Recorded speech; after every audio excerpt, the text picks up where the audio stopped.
I'm Azaria Tagaya, and you're tuning in to Nightline. The top stories. PM announces extra bantuan keluarga Malaysia for B40 group.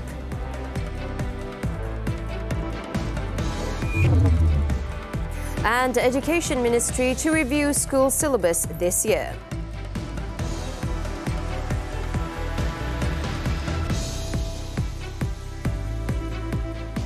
Good morning. Datuk Seri Ismail Sabri Yaakob on Wednesday announced an additional 100 ringgit in cash assistance for households and also 50 ringgit for single individuals who are recipients under the Bantuan Keluarga Malaysia BKM program. The Prime Minister said the government came to the decision after taking into account the challenges faced as a result of the rising cost of living and an increase in food prices of late. Bayaran ini akan memanfaatkan hampir 8,6 juta penerima, merangkumi 4 juta isi rumah, 1,2 juta warga emas, bujang dan tiada pasangan, dan 3,4 juta individu bujang. Speaking in a special media conference in Putrajaya on Wednesday, Datuk Seri Ismail Sabri pointed out that the extra payment to be added into the BKM Phase 2 payment involves an additional allocation of 630 million ringgit. He added each eligible recipient will receive payments in stages beginning Monday, involving a total allocation of 1.74 billion ringgit. The Prime Minister also said so far, 8.6 million BKM applications have been approved this year, with recipient households receiving up to 2,500 ringgit, the largest assistance given so far by a Malaysian ruling government. He also hoped that the additional payment will help B40 recipients alleviate their financial burden, especially with Hari Raya Aidiladha around the corner.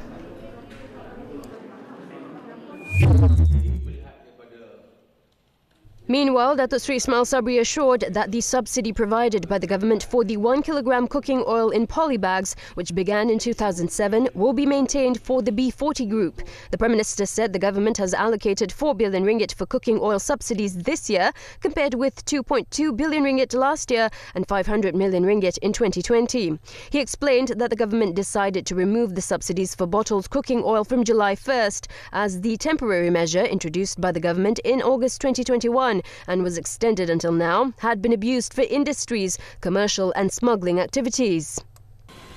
Jadi melihat kepada penyelewengan yang berlaku dan sebagainya, maka kerajaan telah pun membuat keputusan, iaitu tiada keperluan lagi untuk meneruskan minyak masak subsidi berbotol kerana tidak lagi menepati objektif untuk kita perkenalkan, kerana tujuan kita perkenalkan adalah untuk membantu rakyat ketika pandemik COVID-19. The 1 kilogram cooking oil in polybags with subsidy is sold at 2 ringgit 50 cent per packet, compared to the real market price of 9 ringgit each. The government is currently subsidizing 60,000 metric tons of cooking oil per month, far above the actual consumption of 55,000 metric tons per month. The Domestic Trade and Consumer Affairs Ministry also said it will intensify enforcement and monitor the supply of cooking oil to ensure the prices remain under control without any leakage. Now speaking to Nightline, Economist Dr. Muhammad Afzal Nizam Abdul Rashid believed the measures taken by the government in removing the subsidies and price ceiling controls were appropriate to ensure it can spend more on the people who need it. The purpose of the recent measures announced by our Prime Minister is to rationalise the existing subsidy structure so that it will be more targeted. Aside from that, there is also additional cash transfer program which is aimed to alleviate the financial burden among the vulnerable groups. In a way, the government is trying to strike a delicate balance between the livelihood of the rakyat and to ensure that the government finances will remain sustainable. In that regards, the recipients of the cash aid are advised to make use of the government assistance optimally without resorting to any wastages. Also, all Malaysians should observe their own finances, as inflation pressures are likely to accelerate further in the months to come. Senior Education Minister Datuk Dr. Razi Jidin said his ministry will review the syllabus taught in schools this year. The review will involve the Curriculum Standard Sekolah Menengah KSSM and Curriculum Standard Sekolah Rendah KSSR. According to Datuk Dr. Razi, the KSSM had completed its first cohort cycle last year, while the KSSR first cohort cycle will conclude later this year. He added it was part of the education framework to review the syllabus once the cohort cycle has been completed. Jadi ini adalah tahun yang sibuk untuk Kementerian Pendidikan kerana kita dalam proses untuk meneliti kurikulum-kurikulum yang sedia ada bagi membolehkan kita membuat penambahbaikan sekiranya terdapat ruang-ruang penambahbaikan yang ada. Datuk Dr. Razi told this to reporters on Wednesday when asked to comment on a viral social media posting which claimed that the Standard 1 mathematics syllabus seemed too advanced for the students. He also said that the ministry will also look into the matter during the review to distinguish whether the syllabus in the current cohort is deemed complex or if it is merely something not familiar. Meanwhile, he stated that the ministry has no intentions to do away with the mandatory requirement to pass the history subject for the Sijil Pelajaran Malaysia SPM examinations. This comes after about 70,000 of the SPM 2021 candidates failed the subject. The senior minister also stressed that the ministry has never made or announced any school rankings for the SPM examination results, as this would have an impact on the country's education system. The Johor Immigration Department will conduct thorough inspections of travellers entering the country following reports of a monkeypox case in Singapore. State Health and Unity Committee Chairman Ling Tiang Sun said immigration officers had been told to watch out for individuals with symptoms. He also said that the State Health Department would coordinate with Singapore's Health Ministry to obtain more information on the matter. Ling added that if anyone entering Malaysia has symptoms, they must immediately report to the Health Department. He pointed out that the health status of travellers would also be monitored by the Health Ministry through the My Sejahtera application. If the travellers do not show any symptoms, they will be asked to open the My Sejahtera app, answer some questions and report their health condition in the next 14 days. Take advantage of effective and affordable advertising and marketing solutions at Omni Advantage, the must-attend free marketing expo and seminar event of 2022. At Omni Advantage, our media specialist will work with you to build your marketing plan in just 45 minutes. Powerful, tailor-made marketing solutions that work to engage your target audience and attract more customers. With advertising packages at up to 80% off for 1 week only. Don't delay and register now at omniaadvantage.com. Over 20,000 job offers await applicants at the Barisan Nasional BN Youth Job Fair 2022 at the World Trade Center, which begins this Friday until Sunday. UMNO Youth Chief Dato' Ashraf Wajdi Dusuki said the event will showcase the current vacancies available and help to bring young people back into the workforce post-COVID-19. In a media conference after adjourning the UMNO Youth Exco meeting at Menara Dato' on Wednesday, Dato' Ashraf said that it is important for UMNO Youth to be the bridge between government initiatives and the private sector during this post-pandemic transition. He said, as such, the event will offer a wide range of opportunities which will suit all groups of candidates, regardless of their level of education and training. Kita nak juga beritahu kepada anak-anak muda di luar sana bahawa peluang yang kita tawarkan ini bukan hanya untuk hanya kelompok-kelompok tertentu. Ada persepsi yang mengatakan, oh, ini biasanya kaliber kerjaya ni untuk mereka yang untuk berpendidikan tinggi ataupun degree ke atas. Tidak. He added that the event is an initiative involving over 300 government agencies and private corporations. Dato' Ashraf also reminded those attending the event to dress appropriately, as on-the-spot interviews will also be available during the 3-day event. A resume clinic will also be held to help the youths prepare in writing a good resume, as well as lectures from professionals from different industries to help youth understand the differences between various career choices. Media Prima Berhad MPB on Wednesday handed over 200,400 ringgit cash vouchers to the Kelantan government for the state's flood victims. Its chairman, Datuk Seri Dr. Syed Hussein Al-Junid, said the donation under the MPB Disaster Relief Fund was to aid flood victims in Pasir Mas. Dan juga kita telah ada perbincangan tadi dengan Yang Amat Berhormat Menteri Besar Kelantan, di mana kita sedang berbincang untuk bagaimana kita boleh ada kolaborasi di mana kita dapat mewawarkan berita-berita yang benar oleh Kerajaan Kelantan kepada pendengar-pendengar kita. Datuk Seri Dr. Syed Hussein said this after meeting Kelantan Menteri Besar Datuk Ahmad Yaakob at the Darul Naim complex in Kota Baru. He added that the first collaboration between MPB and the state government could most likely be in the education field. Meanwhile, MPB Group Managing Director Rafiq Razali, who presented the contributions to Kelantan Welfare Department Director Said Sidup, said each of the flood victims will receive 200 ringgit. Also present were Media Prima Omnia Chief Operations Officer Muhammad Effendi Omar and State Information Development Education Higher Learning Science and Technology Development Committee Chairman Datuk Dr. Muhammad Fazli Hassan. More local updates later in the bulletin, but first, after this short break, death toll from Afghanistan earthquake reaches 1,000. Stay with us. Pada ujung sini sampai ujung sana. Air dengan najis sekali. Ini sahabat air.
The death toll from an earthquake that struck eastern Afghanistan early Wednesday has reached more than 1,000 people, with more than 1,500 others left injured. Authorities said the death toll has climbed steadily all day as news of casualties filtered in from hard-to-reach areas in the mountains and warned it would likely rise further as the quake destroyed scores of houses in the mountainous region and several people were still trapped under the debris.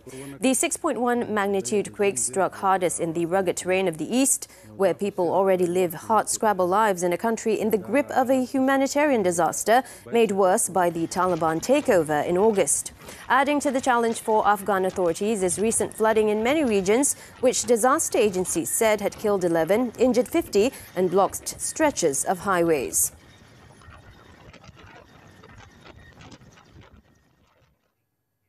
Sri Lanka's economy has completely collapsed, leaving it unable to buy imported fuel. In confirming the matter, Prime Minister Ranil Wickremesinghe on Wednesday said his nation is facing a far more serious situation than the gas, electricity and food shortages it has experienced in recent months.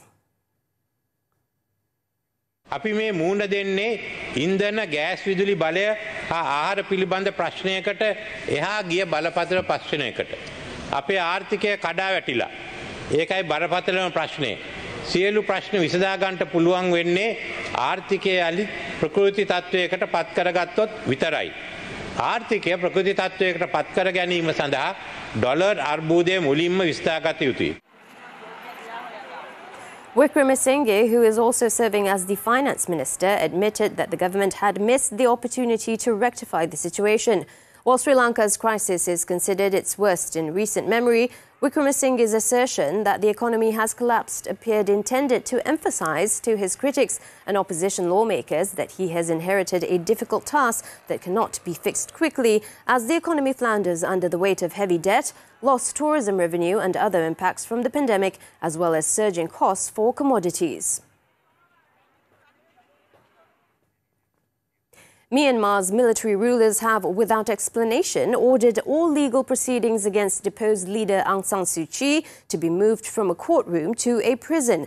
According to sources who declined to be identified due to sensitivities over the trial, hearings would be shifted to a new special court in Naypyiddaw's prison.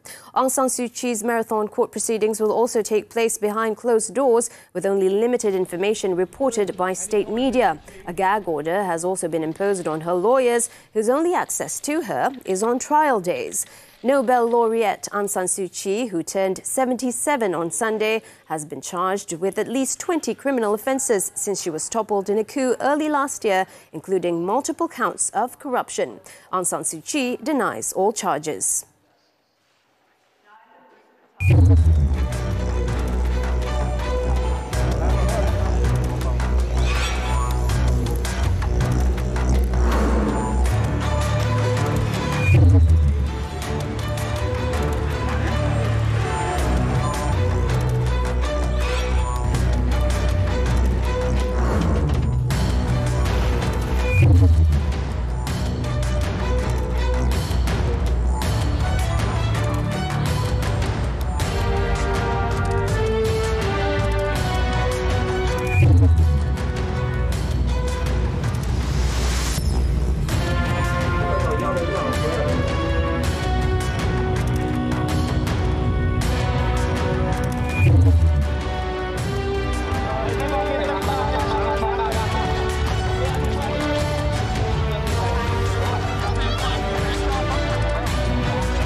Some football news. Romelu Lukaku has agreed to a season-long loan deal to return to Inter Milan, which has sparked a forward line reshuffle at Chelsea.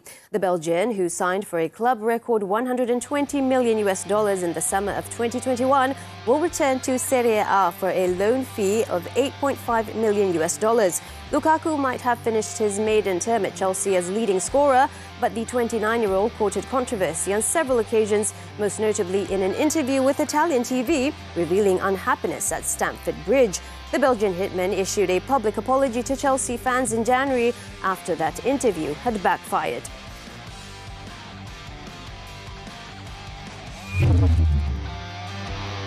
In the meantime, another EPL side, Liverpool, have agreed to sell Japan international Takumi Minamino to French League One outfit Monaco for $18.9 million. The deal for Minamino is worth a fixed $15.8 million and $3.1 million in add-ons. The 27-year-old scored 14 times in 55 outings for the Reds and was their top scorer in domestic cup competitions last season. Monaco were one of a number of clubs interested in the 27-year-old, who joined Liverpool from Red Bull Salzburg in 2020. After the break, 4 cops remanded over supply of banned items to detainees.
A school dorm caretaker pleaded not guilty to 22 charges of submitting false claims and 4 charges of accepting bribes amounting to more than 600,000 ringgit. The accused, 41-year-old Hazalillah Ahmad, made the plea after the charges were read to her before Judge Dato' Ahmad Kamal Arifin Ismail at the Johor Bahru Sessions Court on Wednesday. According to the charge sheet, the first until the 22nd charge involved making a false claim for more than 500,000 ringgit involving supplying cooked food to a school in Bandar Penawa, Kota Tinggi. As for the remaining 4 charges, the accused had also accepted bribes through her husband's bank account as an inducement for her to approve and submit claims for food supply work to the school. The offences were committed between October 2015 and January 2020. The judge set bail at 30,000 ringgit with 1 surety and set additional conditions for the accused to surrender her passport to the court. August 22nd has been set for the cases next mentioned. In Malacca, 4 policemen have been remanded for 7 days to assist investigations into allegations of supplying prohibited items to detainees in police lockups in return for wages. The remand order against the 4 suspects with the ranks of Lance Corporal and Corporal was issued by Magistrate Mazana Sinin at the Ayer Keroh Magistrates Court to assist the investigations under the MACC Act. They were attached to a police station in Alor Gajah. The 4 policemen, aged between 35 and 40 years old, were alleged to have brought in supplies of banned items such as drugs, cigarettes and food to the detainees at the police station lockups. It is understood that they received wages of between 600 ringgit and 9,000 ringgit through 20 transactions from 2019 to 2020. In Negeri Sembilan, 4 schoolmates were ordered to perform 160 hours of community service each within 6 months by the Seremban Magistrates Court for assaulting a junior student. Magistrate Intan Shafinaz Roslin also ordered that the friends be bound over for 2 years on a good behaviour bond of 2,000 ringgit with 1 surety each. The court also directed them to attend counselling sessions at the Welfare Department. 3 of the accused are in Form 4 and 1 is in Form 3, while the victim is in Form 1. The four were also not allowed to leave their homes from 8 p.m. to 6 a.m. unless accompanied by their parents or guardians. On May 23rd, the four had pleaded guilty to the charge under the Penal Code of voluntarily causing hurt for assaulting the 13-year-old victim at a hostel at around midnight on May 13th.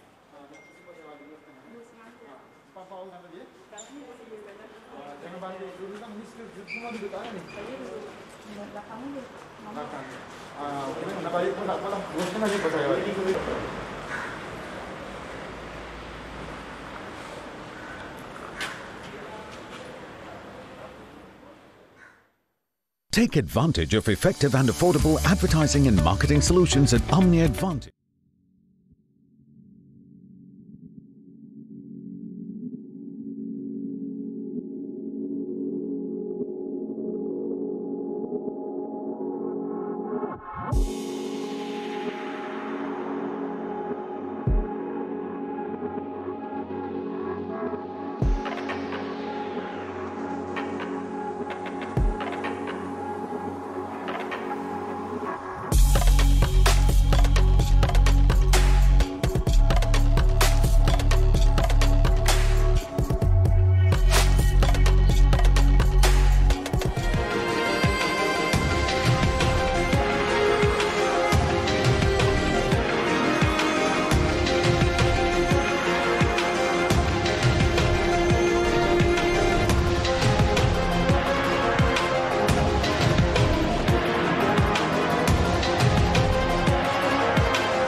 Well, that's it for the Bulletin. As we wrap up Nightline this time around, let's take a look at this stunning summer solstice sunset, which could be seen along the Kent coast. With that, I'm Azaria Tagaya. Thank you for watching and stay safe.